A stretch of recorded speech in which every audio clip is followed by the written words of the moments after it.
Good morning, welcome to with news. లక్ష్యం సమాజహితం. నేను Ganesh. Bulletin ముందుగా హెడ్లైన్స్ చూద్దాం. కంటోన్మెంట్ బోర్డు అభివృద్ధికి పార్టీలకు అతీతంగా కృషి చేయాలి. కంటోన్మెంట్ బోర్డు సమావేశంలో పాల్గొని ప్రసంగించిన ఎంపీ రేవంత్ రెడ్డి. సైన్స్ పై ప్రజల్లో అవగాహన పెంచాల్సిన బాధ్యత ప్రభుత్వానిది. సైన్స్ అడ్డం పెట్టుకుని ప్రజలను మోసం చేస్తున్నారని ఆవేదన వ్యక్తం చేసిన మేధావులు. పాఠాలు చెప్పాల్సిన లెక్చరర్ వీధి రౌడీలా మారిన సిద్ధిరాజ్. జగిత్యాల శాంతి జూనియర్ కళాశాలలో విద్యార్థిపై పిడిగుద్దులతో దాడి చేసిన రౌడీ లెక్చరర్. ఎగువ నీటి వరద పెరగడంతో శ్రీశైలం గేట్ల ఎత్తివేత. నాగార్జున సాగర్ వైపు పరుగులు తీస్తున్న కృష్ణమ్మ. ఇక డీటెయిల్స్లోకి వస్తే హైదరాబాద్ కంటోన్మెంట్ బోర్డు పరిధిలో నిలిచిపోయిన నిధులు, అభివృద్ధి తదితర కార్యక్రమాలపై చర్చించేందుకు ప్రత్యేక సమావేశాన్ని ఏర్పాటు చేయాలని, ఆ సమావేశానికి తాను, సికింద్రాబాద్ ఎంపీ, కేంద్ర హోంశాఖ సహాయ మంత్రి కిషన్ రెడ్డి పాల్గొంటామని మల్కాజ్గిరి పార్లమెంటు సభ్యుడు రేవంత్ రెడ్డి అన్నారు. శుక్రవారం డిఫెన్స్ ఎస్టేట్ కార్యాలయ ప్రాంగణంలో కంటోన్మెంట్ బోర్డు సమావేశం జరిగింది. Andhra, Telangana sub area commander brigadier Abhijit Chandra అధ్యక్షతన జరిగిన ఈ సమావేశానికి మొదటిసారిగా ఎంపీ రేవంత్ రెడ్డి పాల్గొనగా మిలిటరీ అధికారులతో పాటు బోర్డు సీఈఓ చంద్రశేఖరరావు, బోర్డు ఉపాధ్యక్షులు జె రామకృష్ణ తదితరులు పాల్గొన్నారు. ఈ సమావేశానికి రేవంత్ రెడ్డి ఆకర్షణగా నిలువగా సమస్యలపై ఏ విధంగా స్పందిస్తారు అని అందరూ ఎదురుచూశారు. సమస్యలపై బోర్డు సభ్యులు అనేక విషయాలను అధికారుల దృష్టికి తెచ్చారు. బ్రిగేడియర్ అభిజిత్ చంద్ర మాట్లాడుతూ నిలిచిపోయిన అభివృద్ధి కార్యక్రమాలు త్వరలో పూర్తి చేయగలమని అన్నారు. ఆయన ఇక మాజీ ఉపాధ్యక్షులు, బోర్డు సభ్యుడు కేశవరెడ్డి మాట్లాడుతూ అభివృద్ధి పనుల నిమిత్తం కేంద్రం నుంచి 500 కోట్ల రూపాయల నిధులు మంజూరైనప్పటికీ 2 సంవత్సరాల నుంచి పెండింగ్లో ఉన్నాయని తెలిపారు. స్థానిక సమస్యలపై మిగతా సభ్యులు ఈ సమావేశంలో ప్రస్తావించారు. మొత్తం మీద ఈ సమావేశం ఆసక్తికరంగా కొనసాగగా చివరిగా ఎంపీ రేవంత్ రెడ్డి మాట్లాడుతూ కంటోన్మెంట్లో లీజ్కి ఇచ్చిన B3 బంగ్లాల విషయం లేవనెత్తారు. తదనంతరం చివరిగా కంటోన్మెంట్ బోర్డు ప్రత్యేక సమావేశం ఏర్పాటు చేయాలని బోర్డు సీఈఓ, మిలిటరీ అధికారులకు సూచించారు. ఆ ప్రత్యేక సమావేశంలో బోర్డు ప్రాంత అభివృద్ధికి రావాల్సిన నిధులు, B3 లీజు ల్యాండ్ల విషయాలను కూలంకుషంగా చర్చించడం జరుగుతుందని కేంద్ర హోం సహాయ శాఖ మంత్రి కిషన్ రెడ్డి తాను పాల్గొంటామని, తర్వాత కేంద్రం ప్రభుత్వంతో సంబంధించిన అధికారులతో మాట్లాడి అభివృద్ధికి కృషి చేయగలమని రేవంత్ రెడ్డి తెలిపారు.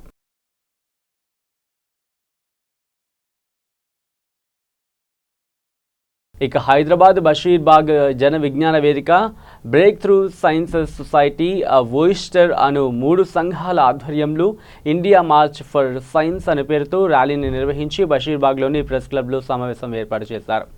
ఈ సమావేశంలో ప్రముఖ సైంటిస్టులు మాట్లాడుతూ సైన్స్కు సరైన ప్రాధాన్యత మన దేశంలో లేదు.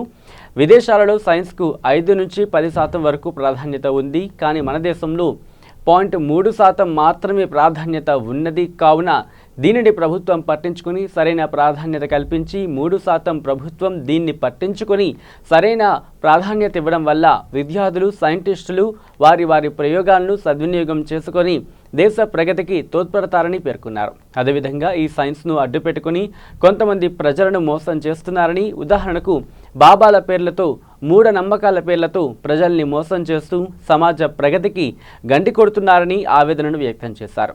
ఇప్పటికైనా ప్రభుత్వం సరైన అవకాశాన్ని కల్పించి సమాజ ప్రగతికి తోడ్పడాలని పేర్కొన్నారు.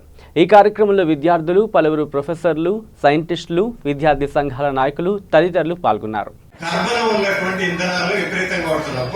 చమురు, సహజ వాయువు అది ఎంత మోతాదులో వాడుతున్నామంటే మనకి క్లైమేట్ ప్రమాదం ఉన్నదని తెలిసి, అది కూడా కర్బనం వల్ల వస్తుందని తెలిసిన తర్వాత 1990 నుంచి కూడా మనం తగ్గించకుండా 1990 నుంచి 2018 చివరి వరకు మనం వాడినటువంటి ఇంధనం ఎంత ఉందంటే, ఇవాళ గాలిలో ఉన్న కార్బన్ డైఆక్సైడ్ లో సగం కార్బన్ డైఆక్సైడ్ ఈ 28 ఏళ్లలో వదిలినదే.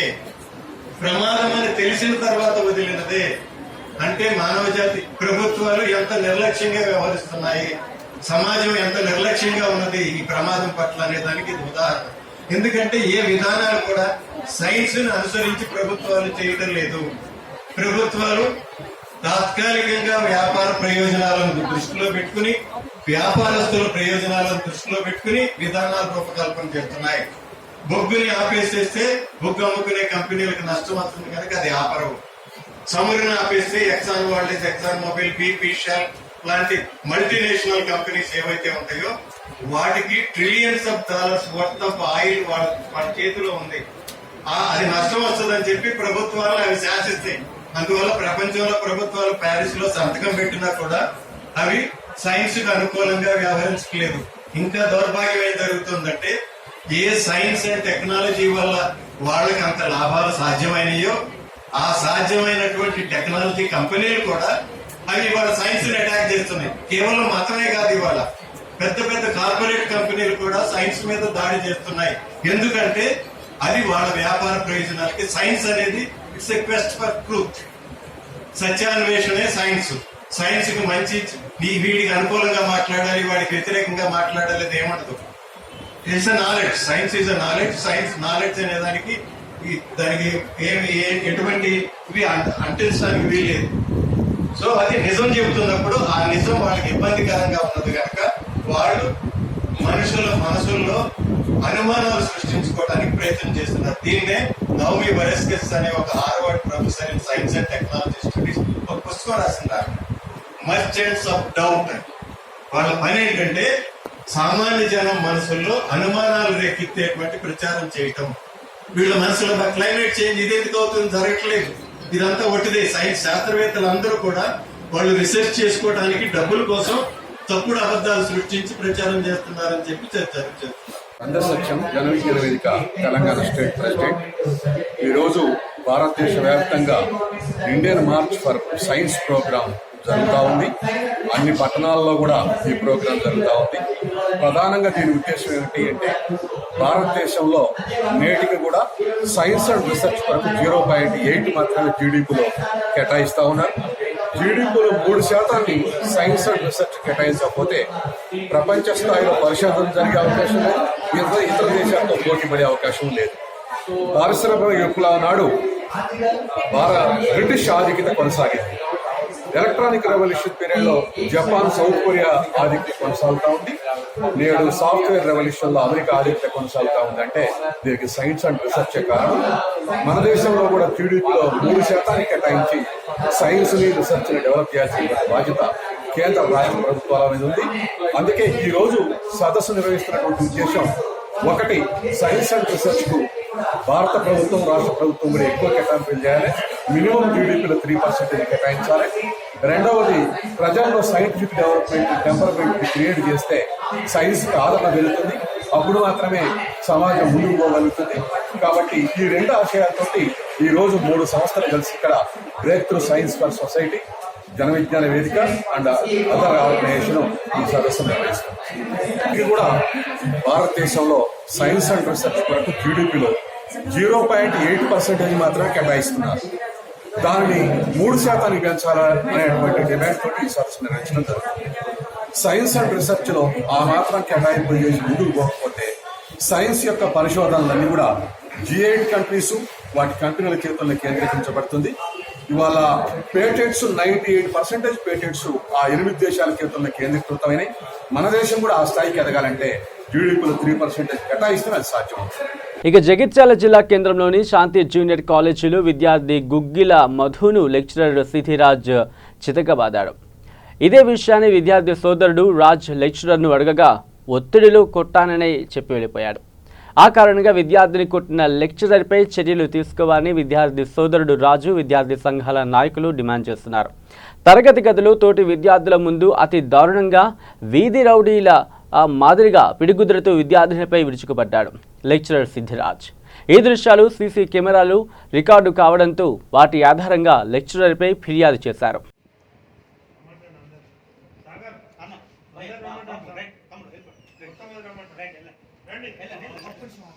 ప్లీజ్ నువ్వు పారుతాను అన్నది నేను నీ దగ్గర ఏమన్నా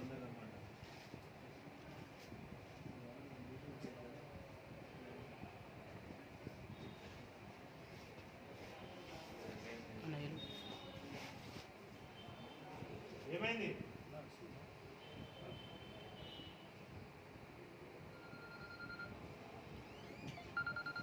ఫోన్ నాది కాదు కాదు, ఇద్దరు కూడా కళ్ళు ఎగిరెత్తుండు లాస్ట్కి అయిపోయింది. హీరో అని అన్న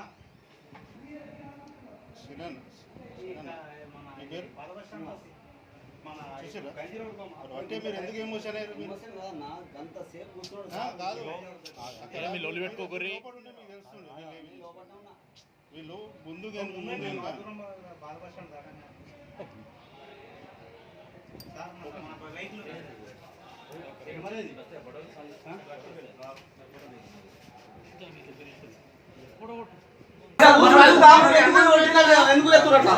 ప్రాబ్లం ఏముంటుందని నాకు తెలుసు. నీకు తెలుసా ప్రాబ్లం ఏముంటుందనేది నాకు తెలుసు. నువ్వు ఇది ఒక్కటి నేను ఎన్నో చూసిందా ప్రాబ్లం తెలుసు బాబు. లేదు ఎందుకు రచ్చ రచ్చ చేసి ప్లీజ్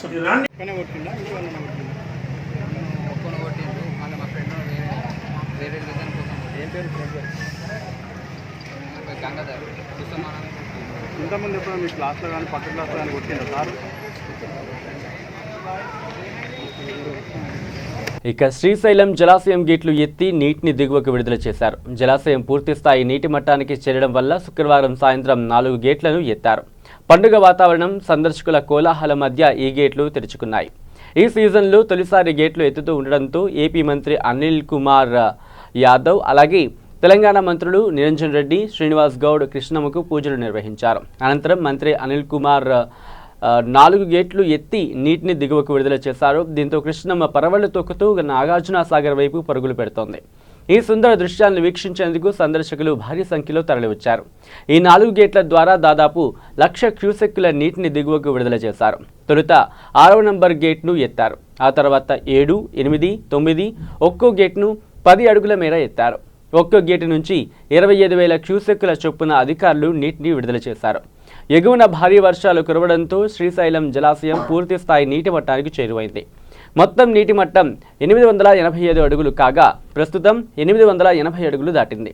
జలాశయం పూర్తి స్థాయి సామర్థ్యం 215.81 టీఎంసీలు కాగా ప్రస్తుతం 189.89 టీఎంసీల నీరు నిల్వ ఉంది. ఈ నేపథ్యంలో 4 గేట్లను ఎత్తివేశారు. గత ఏడాదితో పోలిస్తే ఈసారి ముందుగానే జలాశయం నిండడం విశేషం.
ఇక మహబూబ్ నగర్ జిల్లా గండీడ్ మండలంలోని గండీడ్, నంచర్ల, మహమ్మదాబాద్ గ్రామాలలో హరితహారంలో భాగంగా కోలాహలంగా మొక్కలు నాటారు. మహబూబ్ నగర్ జెడ్పీ చైర్పర్సన్ స్వర్ణ, స్థానిక ఎమ్మెల్యే మహేష్ రెడ్డి ఈ కార్యక్రమంలో ZP vice chairman Yadaiah, DFO Gangareddy, Gandeed స్థానిక సర్పంచ్ చంద్రకళ, ఎంపీపీ మాధవిరెడ్డి, జెడ్పీటీసీ శ్రీనివాసరెడ్డి, సర్పంచ్లు, ఎంపీటీసీలు, తెరాస పార్టీ ముఖ్య నాయకులు, కార్యకర్తలు, ప్రజలు తదితరులు పాల్గొన్నారు. ఆరోగ్య సమస్యలు, అనారోగ్యాలంటూ ఈ చెట్ల గాలి పీలిస్తే మీ అందరూ చదువుకుంటారు, అందరికీ తెలుసు. దానివల్ల మన ఆరోగ్యాలు బాగుంటాయి. అంటే మన తర్వాత తరానికి మనం ఒక మంచి ఆరోగ్యప్రదమైన వాతావరణాన్ని కల్పిస్తాం కనుక మీరు ఖచ్చితంగా మీకు తెలిసింది ఒక్కొక్కళ్ళు ఒక చెట్టు నాది అనుకుని మీరందరూ కూడా మంచిగా మీరు పెద్దగా చేయాలా. ఒక 2 years తర్వాత ఇదంతా అంటే ఒక వనంలో కనిపించాలి. అప్పుడు వచ్చినప్పుడు కూడా చాలా ఆహ్లాదకరంగా ఉంటుంది. ఈ చాలా సేపు అయింది మీ అందరూ వచ్చి నేను ఎక్కువసేపు మీతో మాట్లాడినా, కానీ మళ్ళీ కూడా మీ ఎమ్మెల్యే గారికి ఇక్కడ నాయకులు కూడా చెప్తున్నా, మీ అందరూ కూడా ఇంకా మర్చిపోండి. మేము తప్పు చేసాము, మహబూబ్ నగర్ జిల్లాలో మేము రాలేదని మీరు అనుకోవచ్చు. మనందరం కలిసి ఈ మండల డెవలప్మెంట్ కోసం తప్పకుండా కృషి చేద్దాము. నేను మాట ఇచ్చినట్టుగా మాకు ఫండ్ వచ్చిన తర్వాత ఈ 2 పనులు కూడా ఖచ్చితంగా చేస్తాం. ముఖ్యంగా మన ఎమ్మెల్యే గారు కూడా ఇంటికి వెళ్ళవస్తున్నా కూడా ఇక తూర్పుగోదావరి జిల్లా రంపచోడవరం నియోజకవర్గ పరిధిలోని మత్స్యకారులు 18 బోట్ల మీద 38 మంది చేపల వేట కోసం ధవళేశ్వరం నుంచి భద్రాచలం వెళ్లారు. వర్షాలు వరదలు ఎక్కువగా ఉండడంతో తిరిగి తమ గ్రామానికి వెళుతూ ఉండగా తూర్పుగోదావరి జిల్లా దయ్యపట్నం మండలం పోచమ్మ అమ్మవారి ఆలయం వద్ద నిర్మించిన కాపర్ డ్యాం నిర్మాణం కారణంగా గోదావరి వరద ఉధృతి ఉండడంతో అక్కడ ఉన్న కాపర్ డ్యాం వద్ద ఇరుక్కుపోయారు. ఏం చేయాలో తెలియని పరిస్థితుల్లో పోలీసులకు సమాచారం అందజేయడంతో పోలీసు శాఖ ఎంజీఆర్ఎస్ బృందాలు రిస్క్ ఆపరేషన్ చేసి మత్స్యకారులను బయట తీయాలనే ప్రయత్నం చేసినప్పటికీ వరద ఉధృతి అధికంగా ఉండడంతో వారిని బయటకు తీసుకురాలేకపోయారు. జిల్లా స్థాయి అధికారులకు సమాచారం ఇవ్వడంతో జిల్లా స్థాయి అధికారులు స్పందించి నావీ టీంను రంగంలోకి దింపి హెలికాప్టర్ సహాయంతో మత్స్యకారులను సురక్షితంగా ఒడ్డుకు చేర్చారు.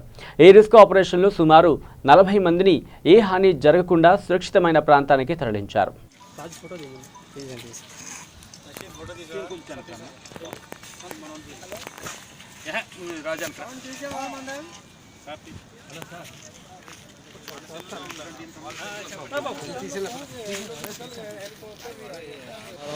పైన చేపల వేట షికారు చేస్తాం. దాదాపు మీకంటే 30 సంవత్సరాల నుంచి చేపల వేట షికారు చేస్తున్నాం. ఈ సంవత్సరం ప్రతి సంవత్సరం వచ్చి పోతుంటాం. ఈ సంవత్సరం కూడా అలాగే వెళ్ళిపోదామని చెప్పి వచ్చేసాం. మాకు దీనికోసం మాకు ఏం తెలియదు. అంటే TV9 ఇచ్చారంట. TV9 కోసం మాకు ఏం తెలియదు. అక్కడ టీవీలు గట్ట మాకు ఏమి ఇదవరు. ఇసుక బాడీలో ఉంటాం మేము చేపల వేట చేసుకొని. ఈ సంవత్సరం కూడా అలా ప్రతి సంవత్సరంలో వెళ్ళిపోదామని చెప్పి వచ్చాం. గోదావరి బాగా ఇబ్బంది ఉన్న వల్ల ఇక్కడ ఆగిపోయాను అన్నట్టు 52 రోజుల నుంచి ఉన్నాం మేము. నాకు పడవ మునిగిపోయింది. ఎన్ని పడవలు వచ్చినాయి? మొత్తం 19 పడవలు సార్. 19 పడవలు. 19 పడవలు. 12 పడవలని 4 పడవలు దింపి వచ్చాం. ట్రై చేద్దామని దింపిపోతే ఇంటికి లాగేసాం. మనుషులకి అట్లా ఏం ప్రమాదం లేదు. దాదాపు లేదంటే 40 మంది ఉంటారు. ఫోన్ చేసి ఏం చెప్పారు? ఫోన్ చేస్తే మాకు దారి కన్నీ లేదని గోదావరి ఆటోలో ఉండిపోయాం, సెటర్లో ఉండిపోయాం అని చెప్తున్నారు. అంతే కదా? ఏం పేరు నీ పేరు? శివాజీ. ఇక నల్గొండ జిల్లా మిర్యాలగూడ బస్టాండ్ ఆవరణలో రోజు ఆకలితో అలమటించే పేదలు, అనాథలు, భిక్షాటన చేసే వారికి ఆకలి తీర్చేందుకు తిరునగర నాగలక్ష్మి భార్గవ స్వచ్ఛంద సేవా సంస్థ ఆధ్వర్యంలో కేరింగ్ అండ్ షేరింగ్ షెల్టర్ను మిర్యాలగూడ డీఎస్పీ శ్రీనివాస్ ప్రారంభోత్సవం చేశారు. ఈ సందర్భంగా ఆయన మాట్లాడుతూ ప్రజలు వారి ఇళ్లలో అలాగే ఫంక్షన్లలో మిగిలిపోయిన ఆహార పదార్థాలు, పండ్లు, బ్రెడ్ మరియు వారి యొక్క పాత దుస్తులను, దుప్పట్లను తెచ్చి కేరింగ్ షేరింగ్ అనే ఈవెంట్ షెల్టర్లు పెట్టడం స్వచ్ఛందంగా అనాథల, పేదల ఆకలి తీర్చగలుగుతాము అని తెలిపారు. ఈ కార్యక్రమంలో రైస్ మిల్లర్స్ అసోసియేషన్ అధ్యక్షులు కర్నాటి రమేష్, జిల్లా ఆర్య వైశ్య సంఘం అధ్యక్షులు తెడ్ల జవహర్ బాబు మరియు TNB మెంబర్స్ ఉదయ్, వినయ్ తదితరులు పాల్గొనడం జరిగింది.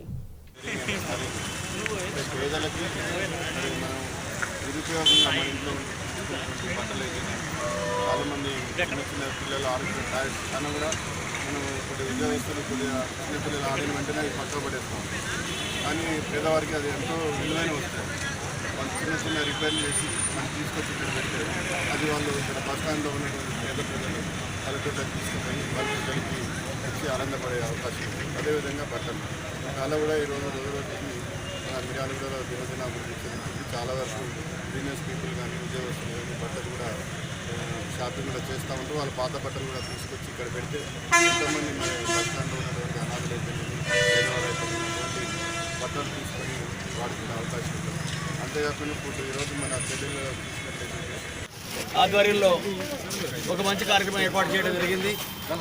ఆ కార్యక్రమం ఏంటంటే పేదవారి కోసం, ముఖ్యంగా మనం తినేది తక్కువ, పడేసేది ఎక్కువ. మొత్తం మనం లెక్కేసేస్తే భారతదేశంలో మొత్తం ఎంత నష్టమవుతుందో, ఎంత లాస్ అవుతుందో ఒకసారి క్యాలిక్యులేషన్ చేసుకుంటే 60% లాస్ అయిపోతుంది, 40% యూజ్ చేస్తున్నాము. ఆ లాస్ అయ్యే 60% కూడా మనం విట్లేట్ చేసుకోవట్లేదు, వదిలిపెట్టేసేస్తున్నాం.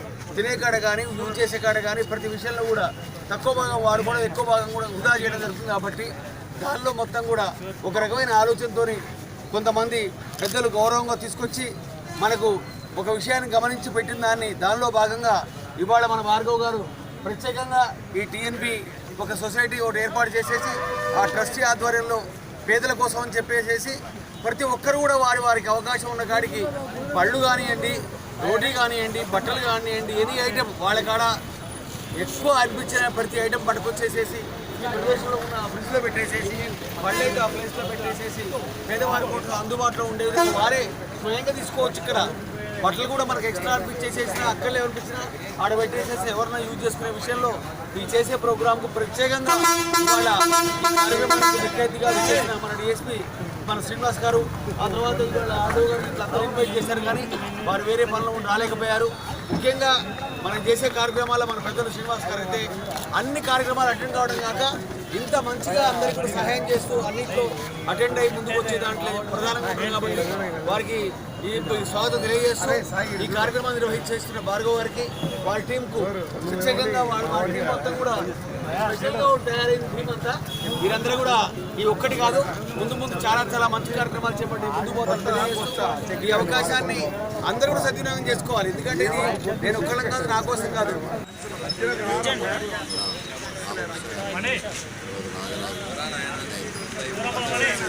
ఒక ప్రాజెక్టు చేద్దామని చెప్పని ఆలోచనతో సదుద్దేశంతో చేసినటువంటి కార్యక్రమం చాలామందికి ఉపయోగపడుతుంది. ఈ కార్యక్రమం దీనివల్ల ఈడీపీ మెయిన్గా ఈ బస్ స్టాండ్ ఏరియాలో పెట్టడానికి కారణం ఏంటంటే అర్ధరాత్రి ఇక్కడికి వచ్చి చాలామంది ఇక్కడ స్టే చేస్తుంటారు. ఎక్కడ పడుకోవాలని ఆలోచన లేని వాళ్ళు వాళ్ళ ఆకలి తీర్చడానికి ముఖ్యంగా మళ్ళీ ఇక్కడ ఏదో ఒక ఆహారం దొరుకుతుందనే వారి సంకల్పంతో వస్తారు. ఆ సంకల్పాన్ని పట్టణ ప్రజలందరూ కూడా సద్వినియోగం చేయాలి. ఎలా అంటే మీ ఇంట్లో మిగిలిపోయినటువంటి ఆహారం కానివ్వండి, పండ్లు కానివ్వండి, 2 రోజుల్లో ఖరాబ్ అవుతుంది అని చెప్పినటువంటి బన్స్ కానివ్వండి, ఫ్రూట్స్ కానివ్వండి, ఏదైనా మీ అకేషన్స్ కోసం ఏమైనా తెచ్చుకున్న ఆహారం మిగిలిన కానీ కూడా మీ ఫంక్షన్లో అయిన ఆహారం కూడా ఒక ఫ్రిడ్జ్లోనే కాదు, ఈ మధ్య చూస్తుంటే ఫంక్షన్లలో చాలా ఆహారం వేస్ట్ అవుతుంది. ఆహారాన్ని కూడా తీసుకొచ్చి ఆ ఫుడ్ ఏదైతే ఉంది ఇక్కడ పెట్టినట్టయితే మన పిల్లలు కూడా ఇక్కడ వాచ్ చేస్తుంటారు. వాళ్ళు కూడా మీకు సర్వీస్ చేసి మీకు హెల్ప్ చేసి గిన్నెలు ఏదైతే ఇచ్చిస్తారో అవన్నీ కూడా వాళ్ళు నీడీ పీపుల్స్కి వాళ్ళందరికీ కూడా సర్వీస్ చేస్తారు. సర్వీస్ని ఖచ్చితంగా పట్టణ ప్రజలందరూ కూడా సద్వినియోగం చేసుకొని మీకు కూడా ఈ కార్యక్రమం వాళ్ళు చేస్తున్నది వాళ్ళకంటే కూడా వాళ్ళకు మనం వాళ్ళు చేసే కార్యక్రమం మన వంతు సహకారం ఎంత ఇస్తాం అది ఎక్కువ పుణ్యం ఉంటుంది. మనం పారేసే దానికంటే ఇంకొక సద్వినియోగం చేస్తున్న పుణ్యం అనేది దృక్పథంతో చాలామంది అడుగుతుంటారు. మా ఇంట్లో 100 మంది చేస్తే 50 మిగిలినాయి, 50 మందికి మిగిలినాయి, 20 మందికి మిగిలినాయి, పారేసి కాబట్టి అవన్నీ అవసరం లేదు. కొన్నిటి మనకి కావాల్సిన అడ్డా దొరుకుతుంది, ప్లేస్ దొరుకుతుంది. ఆ ప్లేస్ను మనం ఖచ్చితంగా సద్వినియోగం చేసుకుందాం. లేడీ పీపుల్స్కి ఆహారం అందిద్దాం. మన పైసలకు మనం ఖర్చు పెట్టినటువంటి రూపాయలకు సద్వినియోగం చేసుకుందాం. ఇక సూర్యాపేట జిల్లా మునగాల మండలం తాడువాయి స్టేజీ దగ్గర కారు పల్టీ కొట్టడం జరిగింది. ఈ ప్రమాదంలో కారులో ప్రయాణిస్తున్న 4గురికి స్వల్ప గాయాలయ్యాయి. అతి వేగంగా కారును నడపడంతో అదుపు తప్పి పల్టీ కొట్టినట్టు ప్రత్యక్ష సాక్షులు తెలిపారు. ఇక కర్నూలు జిల్లా కౌతాళం మండలం ఉరుకుంద గ్రామంలో వెలిసిన శ్రీ శ్రీ ఉరుకుంద ఈరన్న స్వామి పుణ్యక్షేత్రానికి ఈ శ్రావణ మాసంలో లక్షలాదిగా భక్తులు తరలివస్తారు.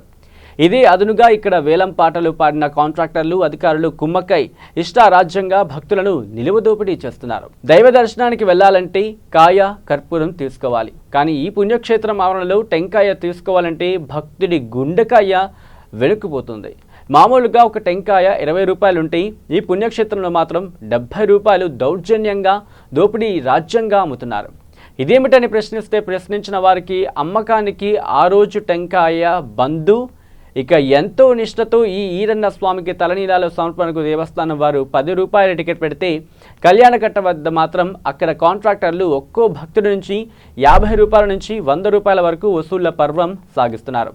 ఇదేమిటని ప్రశ్నిస్తే వారి దగ్గర ఉన్నటువంటి పాత బ్లేడ్ తీసుకుని ఇష్టారీతులు రక్తం వచ్చేట్టు గుండు గీసి పంపిస్తున్నారు. వీటన్నిటిపైన మీడియా వారు సంప్రదించగా వేలంపాట్ల కాంట్రాక్టర్లు వేలం ఎంతకు పాడింది కూడా చెప్పడం లేదు. ఎందుకని ప్రశ్నిస్తే ఇక్కడ అధికారులే మమ్మల్ని ఏమీ చేయలేరు, మీరు మాత్రం ఏం చేయగలరు అని దౌర్జన్యంగా పొంతన లేని సమాధానం ఇస్తున్నారు. ఇక్కడ అధికారులను అడిగిన ఇదే సమాధానంతో బయటకు రావాల్సిందే. కనుక ఇక్కడి పుణ్యక్షేత్రంలో జరుగుతున్న అవినీతి అక్రమాలను అరికట్టాలని భక్తులు కోరుతున్నారు.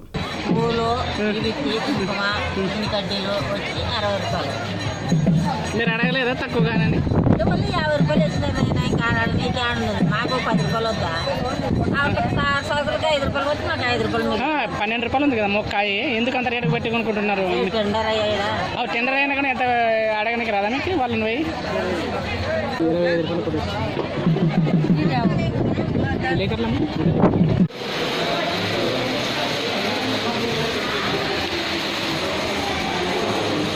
కాదు. ఎంత టికెట్ ఎంత టికెట్ మా 100 రూపాయలు ఇచ్చే బిల్లు వాడు సిల్లర్ ఇచ్చిన మాకు ఎంత. ఇక బులెటిన్ గురించి ముందు హెడ్లైన్స్ మరోసారి చూద్దాం. కంటోన్మెంట్ బోర్డు అభివృద్ధికి పార్టీలకు అతీతంగా కృషి చేయాలి. కంటోన్మెంట్ బోర్డు సమావేశంలో పాల్గొని ప్రసంగించిన ఎంపీ రేవంత్ రెడ్డి. సైన్స్ పై ప్రజల అవగాహన పెంచాల్సిన బాధ్యత ప్రభుత్వానిది. సైన్స్ అడ్డం పెట్టుకుని ప్రజలను మోసం చేస్తున్నారని ఆవేదన వ్యక్తం చేసిన మేధావులు. పాఠాలు చెప్పాల్సిన లెక్చరర్ వీధి రౌడీలా మారిన సిద్ధిరాజ్. జగిత్యాల శాంతి జూనియర్ కళాశాలలో విద్యార్థిపై పిడిగుద్దులతో దాడి చేసిన రౌడీ లెక్చరర్. ఎగువ నీటి వరద పెరగడంతో శ్రీశైలం గేట్ల ఎత్తివేత. నాగార్జున సాగర్ వైపు పరుగులు తీస్తున్న కృష్ణమ్మ. ఇవి bulletin updates. Keep watching V3 news. లక్ష్యం సమాజహితం.